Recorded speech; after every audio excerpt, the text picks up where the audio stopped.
కార్తీక్, అరే కార్తీక్ ఎలా ఉన్నావురా? రేక్ ఎలా ఉందిరా? బాగున్నానమ్మా, తను కూడా బాగుంది. టైంకి తింటున్నావారా? నేనే నిన్ను చూడ్డానికి వద్దామనుకున్నాను. ఒరేయ్, అవన్నీ మర్చిపోయి ఇంటికొచ్చేరా, నా కళ్ళ ముందుండరా. అబ్బా, అమ్మకి ఇంకా అంజలి వదిన చేసిన తప్పు గురించి తెలియలేదనుకుంటా. ఇప్పుడు చెప్పడం కూడా కరెక్ట్ కాదేమో. ఏమండి ప్రేమ్, కార్తీక్ వచ్చాడు.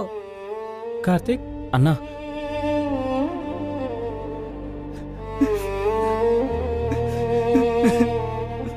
నిజంగానే కర్మ అనేది ఉంటుందని చాలా క్లియర్గా అర్థమైందిరా.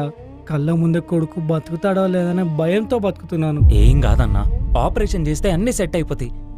నువ్వు ధైర్యంగా ఉండన్నా, బాబుకేం కాదు. కానీ అంజలి చేసిన తప్పకి నా కొడుకు ఎందుకురా బాధపడాలి? నాకేం అర్థం కావట్లేదురా. అయ్యో అన్నా, అది దానివల్ల కానే కాదన్నా. ఫస్ట్ మైండ్లో నుంచి అవన్నీ తీసేసేయి. బాబుని కాపాడుకోవడానికి బెస్ట్ వేస్ ఏమున్నాయో అవన్నీ చూద్దామన్నా. రేఖకు తెలిసిన ఫ్రెండ్స్ని కూడా కనుక్కొని చెప్తా అన్నదన్నా. తను కూడా చూడ్డానికి వస్తా అన్నదన్నా. కానీ తను ప్రెగ్నెన్సీ